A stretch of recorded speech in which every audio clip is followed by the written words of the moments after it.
Sean Hannity on his radio show was confronted by a caller saying, dude, you lied on air. You knew Trump didn't really win in 2020. We know from the text messages that were revealed, and we know from Rupert Murdoch's deposition under oath, we know you were lying when you went on air and said, oh, there was fraud and Trump really won and all of this different stuff.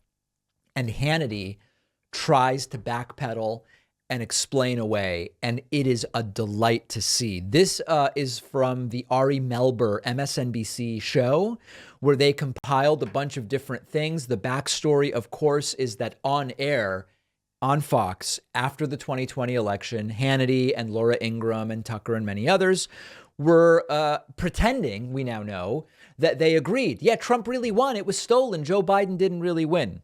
And privately, they were texting each other saying, these people are crazy. This doesn't make any sense. Take a look at this.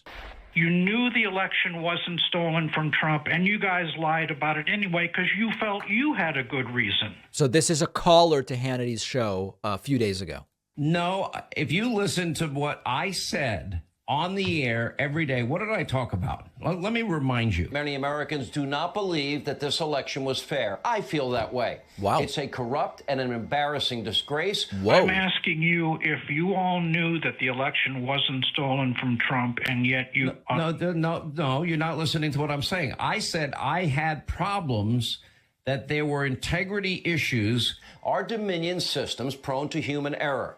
72 million Americans voted for Donald Trump. All of them, all of us, deserve an answer. Right. So this is just a sampling of the placating that Hannity did. So listen, it's at this point, there really isn't a question. We know that people like Hannity and Ingram and Tucker Carlson are entertainers and they are propagandists. And at the time, the way the wind was blowing, they couldn't come out and say, guys, Trump lost. That's it. That's what they knew. That's what they believed. That's what they said privately. Trump lost. Joe Biden won.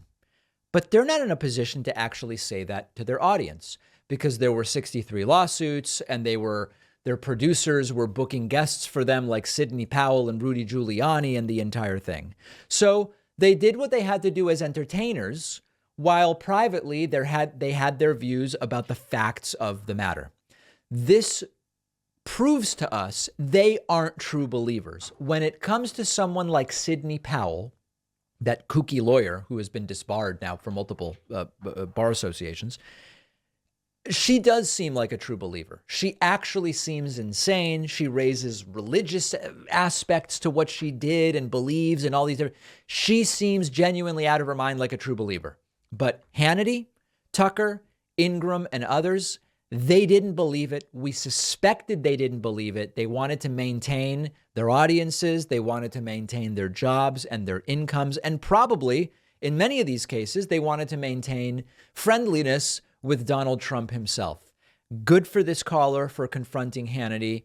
We will see what the repercussions are, but I'm increasingly reading legal analyses that suggest Fox News could really, really, really be in trouble here. This is not, yes, Rupert Murdoch has the money to pay the defamation lawsuit, but that this could significantly hurt Fox News depending on what happens.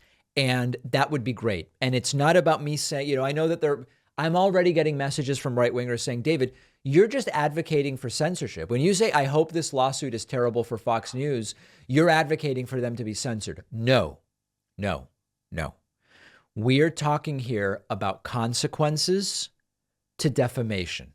Consequences to defamation. We're talking about a legal system and a legal structure here. I am a defender of Fox News being allowed to say whatever they want to say, but there are certain things they can say which could have consequences.